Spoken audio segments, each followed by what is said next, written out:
Hello, everyone. My name is Farheen, and I am the WinWisconsin Program Coordinator.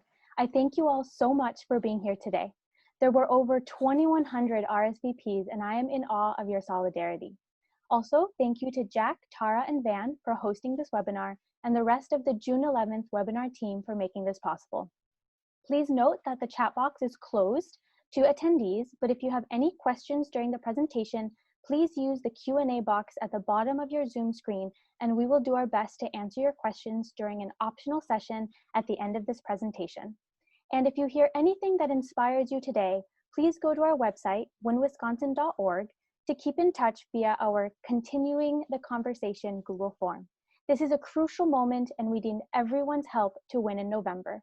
With that said, I will turn it over to our first host, Jack Kornfield. Thank you, and welcome to everyone who have joined this WinWisconsin broadcast. I'm just glad that we're coming together. We need to come together with our hands and our hearts and our minds and our inspiration in this time. It's a time of great crisis, and out of this great crisis, a need for profound and necessary change. We're actually in several crises. There's a health crisis. There's an economic crisis, and underlying it all, there's a moral crisis, highlighted by what's happened with COVID and with Black Lives Matter, the economic disparity, the racism, the lack of attention and change to the climate disruption and all that we caused, the continuing divisiveness in the world. All these are part of that crisis. We, as human beings, can do better. We have to acknowledge that while we've created extraordinary technology, the development of technology outwardly has to be matched by our moral standing. As the chairman of past year's Joint Chiefs of Staff said, we're a nation of nuclear giants and ethical infants. But the truth is, that we can make a difference and we can turn the society that we have in a different direction. And in 2000, in the year 2000, in the election between George Bush and Al Gore, it was only one vote that made a difference, that vote on the Supreme Court. And that was over a tiny handful of votes in Florida. And when the election was given to George Bush by the Supreme Court, it resulted in the war in Iraq that spilled over into Syria, that inflamed the entire Middle East and inflamed the world in many ways. It resulted in policies that increased the divisiveness of our society and the rich and the poor, environmental destruction, and it was one vote. When Mahatma Gandhi was trying to lift the Indian people out of the yoke of colonialism, he also spent one day a week in silence, even with hundreds of thousands of people on the streets demonstrating, and they would come say, Gandhiji, Gandhiji, you must do something. And he would say, I'm sorry, today's Thursday. That's my silent day. And he would quiet himself to listen inside and say, what do I really care about? What matters the most for me? And how can I do it in a way that actually uplifts the poorest people that I've ever met? In Zen, they say you only do two things. You sit and you sweep the garden. You sit to quiet the mind and open the heart, as Gandhi did, and then you get up and sweep the garden of the world. And when I look in the eyes of my grandson, who's a year and a half now, young Desmond, who's already been out on the streets with me and his mother to demonstrations for climate change, for Black Lives Matter, I look at him and I look in the eyes of every young child being born today who doesn't know their skin color and doesn't know where they fit in the financial order. They're human beings coming to be loved and part of a society that's wise and just. And we know that this is possible, that we as humans can do better. And we need your help more than anything now. We need your help. We need your heart, we need your vision, your hands, your phones, your friends, because winning Wisconsin and winning this election is our opportunity to turn the world in a direction that really follows what our morals and our heart and our human society needs. Over to you, Tara, please.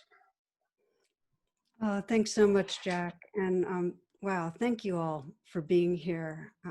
Wanted to just invite a pause right here. Jack brought up Gandhi and that deep question of what really matters. And just to ask you in a few moments of quietness to sense what really brings you to this right now. What is mattering to your hearts?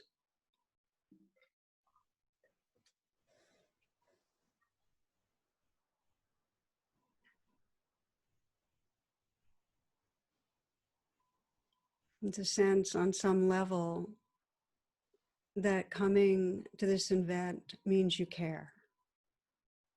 And open your eyes if they're closed. I'd like to start by saying that if we can deepen and sustain this caring, and sustaining is what matters, I truly believe that radical and healing change in this country is possible. And I'm not always feeling hope in the forefront, but right now I am. There's this sense that as individuals and as a species, we can adapt and grow through adversity. And here we are now. And as Jack pointed to, there's layer upon layer of societal trauma. And our nervous systems feel this. There's something fresh that's coming through that. And it's an awakening in hearts and consciousness. And you can feel it in the streets and in the voices of so many, because trauma has sensitized us. We're in this earthquake. We can feel it, that it's exposed these painful inequities. I mean, we're seeing how those that have been privileged have been buffered, from the ravages of this viral pandemic, from economic collapse, and others who are Black, brown, Indigenous, in prison, those on our borders that are seeking refuge, they've been devastated. And further, this quake, with the murder of George Floyd, has pierced some of our armoring of denial. It's taking a long time, but it's jarred enough white people awake to the brutality of racism that with the leadership of Black Lives Matters, there's a real transformational movement afoot. A friend of mine, a Black friend, was in Lafayette Square the day that peaceful protesters were gassed, and he returned the next day, and he said there were even more people. And as he looked around, he told me he started crying because he saw that a majority were white people. And he told me just hearing white people yell, "Black Lives Matters," made me feel more human. Our armoring has been pierced some, and we're seeing this gaping wound that affects us all. Another friend shared an African proverb. If a child is not embraced by the village, they will have to burn the village to feel its warmth. So there's a cry right now from the streets and hearts of America and from around the world, really, to please, please see the suffering of that child and respond, to wake up and respond. So as Jack spoke, it's crucial that this anger and passion and great grief translates in November into wise, compassionate leadership, into leadership that's dedicated to caring for those who are vulnerable and hurting, and leadership that'll do whatever it takes to take care of our precious and fragile earth. So probably like me, many of you have been really looking for the best ways to help, the best way to help bring in new leaders. And as you'll hear from others, the work to Win Wisconsin, it's pivotal. It's an incredibly leveraged focus for your donations, and if you feel called to volunteer your time and energy. And I think it's important to name that electing new leadership is necessary, but it's not sufficient. We need sustained caring and commitment that leads to change policies in every sector, to really creating a truly just society. So my friends, These are the times we've been waiting for, we've been working for, meditating for, praying for. And this is when we need to bring love into action, to bring our voice and courage to creating the world we believe in. A closing verse: hope is the belief that one hand reaching to another can eventually touch the moon, allowing the light to guide us through the night. So my prayer is that we hold hands, all of us, from different affiliations, identities, and create a village that embraces its children. Thank you again for your presence, your attention. And next you'll be hearing from someone I hold with much love, much respect, Van Jones. So Van, you're on. Thank you, Tara. I'm glad that we're doing this week. If we had done this a week ago, I probably couldn't have been a part of it, just because there was so much heartbreak. I think the world saw something that's been happening in our country for centuries. It saw a Black man lynched by a white man. That's what that was, that video. And it broke us. It broke the Black community to watch something like that happen. 1 minute, 2 minutes, 3 minutes, 4 minutes, 5 minutes. He starts calling out for his mother. His mother's been dead for years. 6 minutes, urinating on himself, begging for his life. 15 times, I can't breathe. The community screaming in horror. 8 minutes, 46 seconds. These videos have been a part of American life now for almost 7, 8 years. It was always, oh, well, it was a quick decision. The cops got to defend himself. He was talking back. He was fighting back. What do you want? What do you expect? You can't second guess the police. But this one, filmed from beginning to end, stunned the world. And for all of the times that we have been lynched, we've never had a situation where 1 billion people could see it all at the same time on their smartphones. And it shoved a piece of glass into the eyeball of everybody on the planet, and it hurt them. People couldn't sleep having seen it. They couldn't rest. And if we had tried to have this conversation a week ago, we probably couldn't have had it. But a miracle is taking place. A miracle is taking place. A continent of new common ground has emerged from beneath the waves, where there are 20, 30, 40 million white Americans saying racism is real, more real than I thought. There's something wrong with our justice system. It's more broken than I knew. What can I do about it? As an African-American man, it's a miracle. It's all I've wanted. It's just an acknowledgement that what is happening, and that we need to do something about it. And now we're in the middle of something we don't know what it is. We don't even have a name for it. The civil rights movement wasn't called the civil rights movement at the beginning. At first, it was just people trying to fix a problem. And later on, they called it the civil rights movement. We don't know what this is. NASCAR says they're not going to let Confederate flags fly anymore. The NFL is apologizing for not supporting Colin Kaepernick's peaceful protests years ago when he was trying to call attention to this.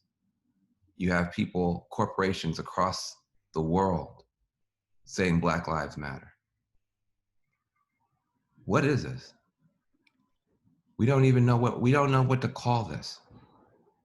1964, they called it Freedom Summer when those students went south to register voters. Some were killed, some were beaten, but they changed history. But they didn't call it Freedom Summer then. They called it was 2 years later when a book came out called Freedom Summer. They didn't know they were in Freedom Summer. So we're in some awakening, some great awakening, where much more is possible than we had dared to hope for.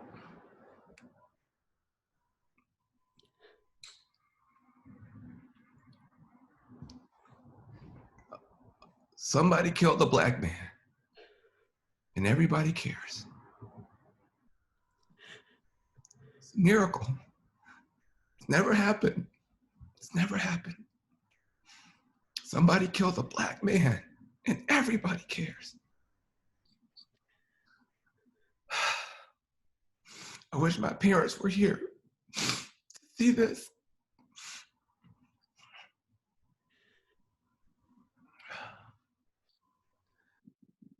Thank you, Van, for that incredibly moving piece. I imagine many of you who are listening feel as I do, that to respond to the violence of racism and an unjust society, we need to act and bring in compassionate leadership this November. Now, to help us understand why Wisconsin is so pivotal, I would like to turn it over to Lou. I'm here to tell you that we can win Wisconsin, that we will win Wisconsin in November, and that we must win Wisconsin. And we must win Wisconsin in order to do everything that Jack, that Tara, and Van have just talked to you about, to restore decency, sanity, to have at least a chance of restoring racial, or bringing, I should say, racial justice to the United States for perhaps the first time in my lifetime. We have to win Wisconsin. That's the starting point. It's the beginning. It's not the end, but it's definitely the beginning. And I think everyone on this webinar knows that. So let me tell you how we're going to do it and why, again, that we need to. So Wisconsin is the tipping point state. You've probably heard that before, but what does that mean?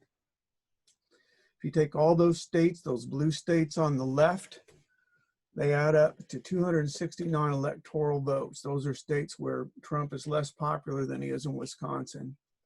You take all those states on the right, and all those is changing a bit with the polls, but still, these are states where Trump won and he's more popular than he is in Wisconsin. That's 259 votes. Right in the middle is those 10 Wisconsin votes.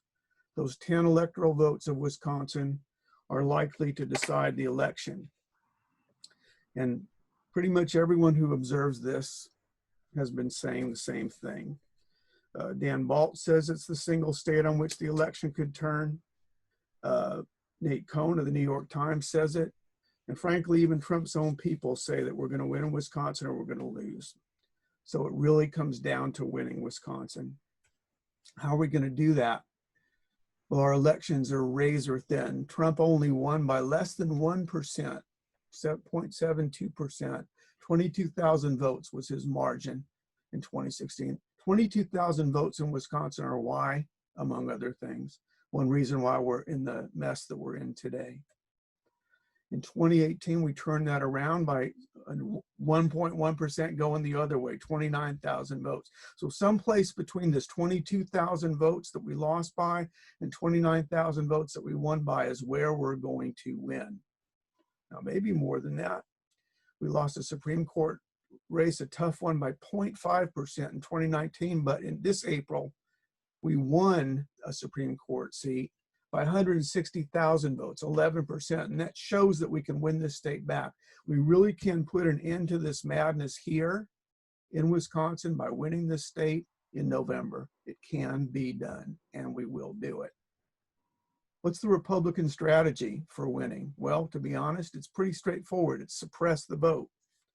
What you're seeing here is shameful scene in Milwaukee. In our April election, the city of Milwaukee normally has 182 polling places in our April election. For Democratic primary and Supreme Court race, it had 5. It was reduced to 5. And so you can see people standing in line, literally risking their lives, because remember, this is COVID had taken off. You see people here with masks, people risked their lives to vote as they had done countless times before in Alabama and Mississippi and around the United States. People risking their lives to vote, and they voted. 20,000 people got out there. But here you see, these are the lines, folks. This is what it looked like in Milwaukee in April. This is what people put up with in order to vote. And frankly, conservative lawsuit in December threw 234,000 people off, or will, if it succeeds in the end, throw 234,000 people off the rolls. That was intentional. They do not want people to vote. That's their strategy for winning. Our strategy is to win every vote. We want to win every single vote in the state. Every vote in Milwaukee, Black leaders organizing for communities that you see here. In February, in freezing rain, and trust me, in Wisconsin in February, when the rain is freezing, it's freezing. Folks got out there and knocked on 16,000 doors. That's the highest of any February contest since the 2008 presidential primary. We saw a drop off to some extent in our 2016 vote in Milwaukee. And Angela Lang, the great leader of Black leaders organizing for community, said, I think voter ID, which is our draconian voter ID law, was meant to confuse people. There's a lot of attempts at times on communities of color and Black folks to try to suppress our vote and suppress our voice. But we're going to win those votes back. Now, to win those votes back, though, to win the state, we need to win a lot of different people. These are people in Act 10 and the protests against Act 10 when 100,000 people flooded the square in Madison. Tractor drivers from the southwest of Wisconsin, a tractorcade, farmers, high steel workers, firefighters, union workers from all over, and of course, teachers and government workers all flooded the square. But here's the thing, folks. These are union people, and frankly, a lot of them are good people, and many of them voted for Barack Obama twice, and then they voted for Donald Trump in 2016. And we can say whatever we want, but we have to win some of those votes back. Wisconsin's a big state. You can see here all these green areas that are rural areas. It's a big rural state, but there are thousands of votes, tens of thousands of votes out there in the middle of the state. Some of them are people like those people who are in the square. And I want to tell you one of the most hopeful things that I've heard in the past few days. Way out here, I don't know if you can see my cursor, but way up here in Hayward, Wisconsin, a little town of 2,300 people, 60 people turned out for Black Lives Matter protest last week. 60 people in a very white town of 2,300. 300 people in Shawano, another very white town of 9,300. 1,500 people in Wausau. That adds up to thousands of votes, even tens of thousands of votes when you count up those people and their friends and their neighbors. And we need to reach all of them. And that's what we're asking your help to do tonight, to reach all of these people in every town and every city across the state. How are we going to do that? Well, our Neighbor to Neighbor program, which has been running since 2017, is the most successful grassroots rebuilding of a party, a Democratic Party in the country. We started from the ground up. County parties, local activists, all volunteer teams running their own door-to-door canvases. Now, historically, this was done by paid organizers, one-time volunteers, but now the people of Wisconsin, almost 250 teams in the state, local people talking to their neighbors. This is the largest, earliest, and most efficient canvas in the United States. We cut our cost per knock in half, so we're not wasting your money. And our cost per conversation, that's the cost to actually talk to someone, get them at the door and have a face-to-face, person-to-person conversation, dropped from $120 in 2017 when this program started to $13.97 in 2019. It's very effective because it's neighbors talking to their own neighbors. It's people talking to people in their own neighborhood, people who understand what needs to be done. And these are actually one of them is a good friend of mine, the neighbor team on the west side of Madison, Wisconsin, they personally knocked on 10,000 doors in the 2018 election. They and their team. So we can do this, we will do this, but we need your support. As you probably can figure out, we had to make a digital pivot. In February of this year, the Democratic Party of Wisconsin leadership knew that 2020 would be different. We couldn't rely on our face-to-face canvas anymore. And that was a big surprise because we've been planning on it for several years, actually, for the November election. So we had to make an immediate pivot to what would be almost all mail, all virtual election. The Democratic Party and its leadership made a massive push to get people to obtain and return absentee ballots, and neighbor to neighbor was very important in this effort. All that work that had been done for the previous 2 years paid off. And this is the kind of thing that was going on. The messages getting out by digital and social when you're quarantined and there's a still election, how to get your vote, how to get your ballot. We had massive phone banking, massive text banking, and relational organizing as people reached out to their personal networks. And that resulted in that huge victory in April in which Judge Korofsky won again by 160,000 votes. Now remember, Trump won by 22,000. We won by 160,000 in April. And our job, our task, the necessity of the country, frankly, hangs on our doing it again. Nellie Sires, who's the executive director of the party, said we have another issue on top of just reaching people that this is, and you've heard this already tonight, this is a huge, unprecedented time. Emotions are running high. People are traumatized. There's more meetings where people just have to talk. Organizers need to help people with coping mechanisms. So that's a whole other layer of organizing on top of just reaching people and persuading them. So how are we going to do that? We're going to do that with your help. We need more regional and field organizers, especially field organizers. And now, of course, we need them with digital skills, and we also need them with those human skills that I just told you about. We need organizing fellows, mostly college students for the summer.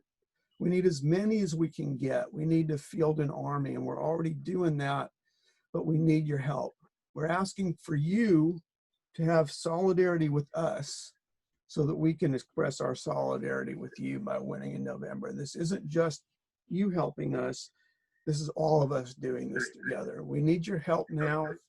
We need it on a monthly basis, if at all possible. If you can give us a contribution on a monthly basis, that lets us plan and hire people right away. If we know that, you're given I'm given $250 a month, and I have for the past year along with my wife, where she's retired. But that's what we figured that we can contribute. Some people have given $500 a month. Now I know that's a lot of money, especially if you don't live in our state, but it's probably not too much money to make a change in the direction of our country in November. But maybe you can't afford that, and I understand that.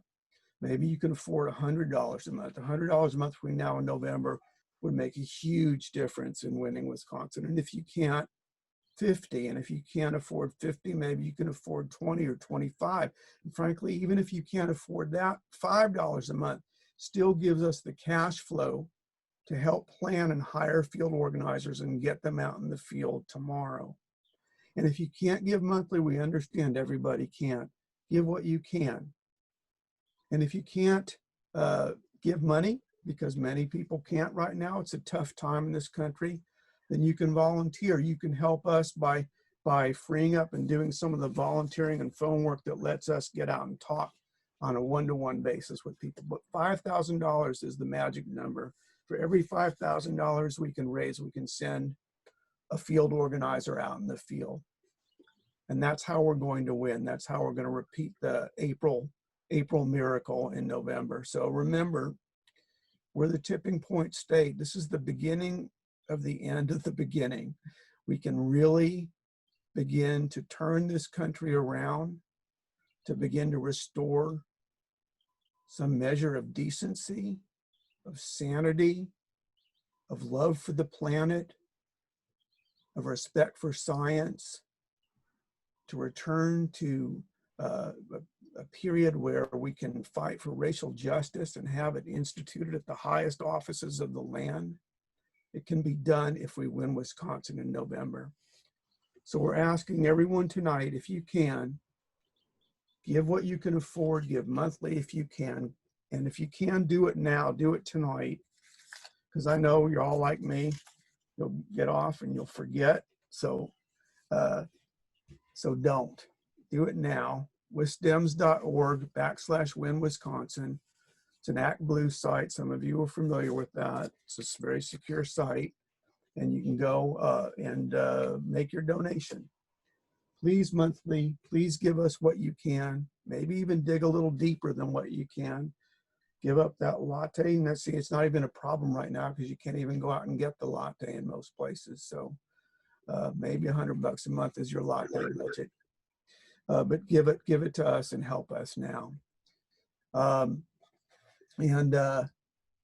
now going to bring on a special guest. We're very lucky to have him tonight. It's Ben Wickler, who is the chair of the Democratic Party of Wisconsin, who is going to tell us how we're going to win. Ben. Thank you so much, Lou. Thank you, Van, for your incredibly powerful remarks. Thank you, Tara. Thank you, Farheen. Thank you, Jack. Thank you, everyone who is part of this event tonight and of this community. I can feel the love from across the country from all the people who are pouring themselves into this moment. In Wisconsin right now, in communities in every part of our state, George Floyd's name is written in chalk on sidewalks and on walls. And alongside his name are the names of Black Wisconsinites who have been killed by police in recent years. Seville Smith, Anthony Robinson, Tyrese West. Wisconsin is a state seared, scarred by racism and structural racism. We have the highest rate of Black male incarceration in the country. We have one of the lowest rates of Black home ownership. The gap in education and in education funding is a chasm in Wisconsin. It looks like a state in the Deep South. It's a state with profound wounds, and it's also a state with a profound tradition of organizing and fighting for racial justice. And throughout our history, those two conceptions, the idea that Wisconsin and America is for some, based on the color of their skin, or for all, have been in tension. We were the only state in the country to declare the Fugitive Slave Act unconstitutional after a riot broke an enslaved man who had been recaptured by US Marshals and imprisoned. A mob, is what they called it at the time, broke him out of jail and helped him escape Wisconsin to Canada to freedom. And Wisconsinites fought ultimately in the Civil War. Our state's fight song for our university is called On Wisconsin, named for a Civil War battle cry. In 1970, Wisconsin had the lowest rate of Black poverty in Milwaukee because of interracial labor unions that organized for people of all races to have a decent life. And Wisconsin has become a petri dish for the foes of democracy, for the foes of shared prosperity. We could see in Scott Walker a kind of proto-Trump. He governed our state for a decade. He smashed labor unions, gerrymandered our maps, imposed voter ID laws, defunded student voter registration drives, drove down voter turnout in a state that historically has had some of the highest voter turnout in the country. And that means that this year, the fight for Wisconsin is a fight for democracy itself and a fight for racial justice. It's a fight for our most closely held, deepest values. And it's a fight that we can win. We can win by transcending the politics of division that we see from the other side. So we are working every day. And with your help, we can grow this effort, we can grow the human connection that's the basis of our organizing model, neighbor to neighbor, the connections that bring us together, that bring people out to polling places or help them navigate complicated internet forms to get ballots into their homes. We can do this, and we can win a victory that will change not just this election, but because of the impact of this election on climate change and so much else, what happens in Wisconsin this year will affect the life of every person who will ever live. And I am so grateful for all of those who at this moment are rising to this challenge and are thinking about what they can do to help. And especially at this moment when so many are in economic pain, people who are digging deep to offer what they can to support the work. So thank you. And thanks everyone for being on this call tonight. Over to you, Tara. Thank you so much. Thank you, Ben. And, you know, I am, as the host, I hadn't quite expected the impact of listening and being together. So I want to name personally that I feel like I learned, and I feel like my hope level is deeper than it was, and my motivation, you know, the feeling of caring, just listening. And I feel like probably many of you with me felt your hearts break open also. And may that caring translate. You know, I can feel, and you can probably feel it in those that have gathered, that we have tremendous power to make a difference if each of us really extends. And so I just want to remind of the different ways that have been mentioned. Donating, I was already donating monthly, but I'm going to enlarge it so it accumulates to 5,000, because it feels like a stretch, and it feels like not a stretch. It feels like this is the future of our world. Please make a donation, whatever works for you in your life. And also to volunteer. Ben described so powerfully the role of organizers right now and the difference that can make. And this is the time, I mean, just to get involved. And finally, any movement that works because friends contact friends. It's a networking.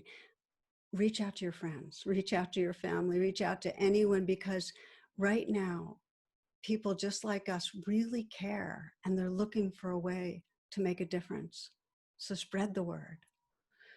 So final reminder, as we mentioned, there is a question and answer time afterwards. You're invited after this formal closing to stay. I want to just say deep, deep gratitude to fellow speakers, and to those in Wisconsin that are just putting their hearts and lifeblood into this, and to each of you for joining. It's such an amazing time that we can offer our hearts and our voices and energize a movement that truly can heal the world. So blessings. Thank you, and be well.